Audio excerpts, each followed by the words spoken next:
Sometimes the truth comes late, but when it hits like thunder. Will Smith. The courtroom was silent as the door slowly creaked open. There was no announcement, no entourage, just Will Smith stepping into the room. No one expected him. No one knew he was coming. But there he was. As his shoes echoed across the cold tile floor, everyone in the room, from the judge to the media to the defense table, held their breath. For years, Will Smith had been one of the biggest stars in Hollywood, but today, he was about to expose the hidden side of his career, a side no one was ever meant to see. This was no publicity stunt, no celebrity moment. This was raw. This was real. Will Smith stood at the front of the courtroom staring straight ahead. There was no fanfare, no speeches, no cameras flashing. He wasn't here as a celebrity. He was here as a man who had been broken, manipulated, and used by one of the most powerful figures in Hollywood. The judge hesitated for a moment, but allowed Will to speak. What he was about to say would change everything. For years, rumors had swirled around Will's name, whispers of mysterious incidents, unexplained disappearances, and now finally he was ready to speak. As the room waited, Will began, his voice steady, but his words carrying the weight of years of pain. It all started with an invitation. Will explained how he'd been invited to a party hosted by Diddy, framed as a casual gathering, a chance for industry professionals to relax and network. He had been to many such events before, so he didn't think twice about it.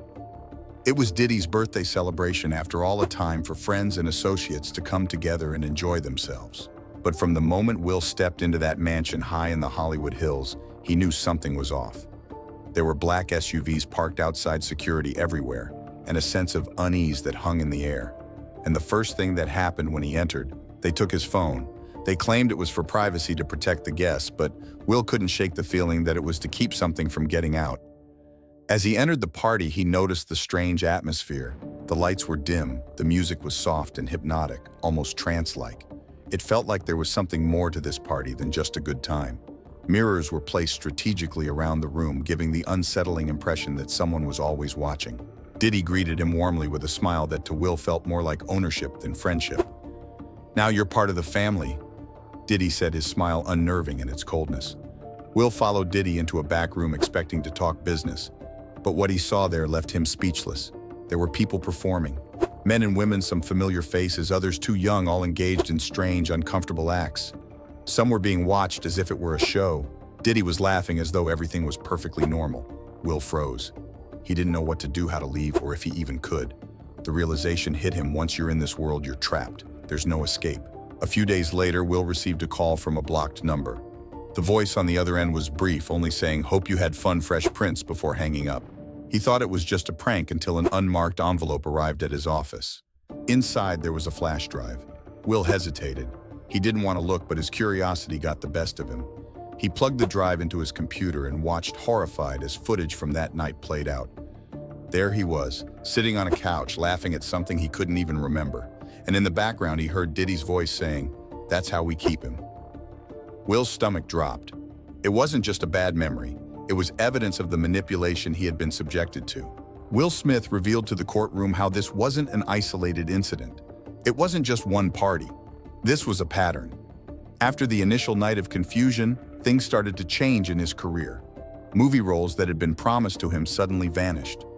People he had worked with for years stopped calling him. Rumors about his personal life began to spread, rumors that questioned his sanity, his sexuality, and his integrity. It didn't take long for Will to realize what was happening. He had said no to Diddy's world, and now he was being punished for it. Will admitted that for years he had stayed silent. He smiled through interviews, put on a happy face for the public, and continued making movies. But in private, his world was falling apart. The more he saw others in the industry speak out, people like Cassie, Don, Richard, Meek Mill, the more he wondered why he had stayed quiet for so long. He wasn't just keeping silent to protect his career, he was terrified. Hollywood had a way of shutting down anyone who spoke out. But Will had reached his breaking point. He couldn't stay silent anymore. He had to speak the truth, even if it meant losing everything. Will described how every move he made felt controlled. Invitations to events, meetings with producers, project negotiations, they were all tied to his silence. If he turned down a Diddy event, the consequences were immediate. Movie deals fell through. High-profile campaigns were canceled. He spoke about the psychological toll this took on him, how he began to question his own sanity, the whispers, the rumors, the sudden disappearances of opportunities. It was all part of a system designed to break him down. The moment that finally pushed Will to testify came when he heard about a secret tape that had been played in court. It was an audio recording, one that he had never known existed. The first time he heard the tape, he felt like the floor had dropped out from under him. He didn't even remember the moment the tape captured. It was from the party, but he sounded drugged, his laughter hollow and strange. And in the background, Diddy's voice was unmistakable. That's how we break them. Will was forced to confront the reality of what had happened. He hadn't just been manipulated, he had been broken, filmed, and used. As Will testified, he made it clear that Diddy's manipulation wasn't just about controlling artists. It was about controlling Hollywood itself. Will spoke about the ways Diddy's influence stretched far beyond the music industry, how executives, politicians, and even tech moguls deferred to him. At one charity gala in 2016, Will witnessed something that confirmed his worst fears.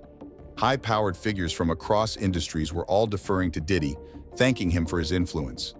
It wasn't just about business, it was about power. Will looked Diddy in the eye and said, "You didn't just collect people, you controlled them." By the time Will's testimony hit the media, it was too late for Hollywood to do damage control. The story had already gone viral. The public was shocked. Hollywood, which had long relied on its image of glamour and success, was now forced to reckon with its dark underbelly. Executives scrambled, agencies pulled back. Actors and directors who had once celebrated Will now distanced themselves. The public reacted with fury, not just for Will, but for the entire system that had allowed this to happen. Fans were angry that a man like Will Smith had been forced to carry this burden alone for so long. In the days following Will's testimony, Hollywood was in chaos. Rumors spread about more tapes, some audio, some video featuring other public figures. Will Smith had opened a floodgate, and there was no telling what would come out next. But for Will, the most important thing wasn't the backlash. It wasn't the canceled deals or the lost endorsements. What mattered was that he had finally spoken his truth. As he left the courthouse that day, Will Smith didn't look like a defeated man. He looked like someone who had finally stopped running from the past. He had faced it head on, and in doing so had given others the courage to speak out as well. Hollywood had always been a place of power, fame, and fortune. But Will Smith's testimony revealed the dark side of that world, one where fear and manipulation kept many silent for years. His courage in the face of such overwhelming pressure didn't just change his life, it changed the industry. For the first time, the world saw Will Smith not just as a star, but as a survivor. A man who had endured, who had been forced to stay silent, and who at long last found the strength to speak the truth. And in doing so, he shattered the silence that had kept so many trapped for far too long. I said people got heroes. Yo, son. I'm talking about you. You talking about what you? Souls. But then you got that hero, that one hero. That's my brother Will Smith right here. Let's give him a round of applause. Happy Easter. What's up, man? Family, what's the deal? What's happening, baby? What's up, baby? I see we on you this quarantine pup talking to quarantine Will, and it's all it is ultra bright, radiant, glowing wisdom. I love that. Yeah, we got our quarantine beards going on too. Yeah. It was intimate. And it was like, yeah, intimate, and just trying to like, you know, with the new music, like people are all the way there, you know, for the nostalgia. So I wanted to like not have none of the bells and whistles and just try to, you know, reconnect in the new space that, you know, we'll be talking about in this live.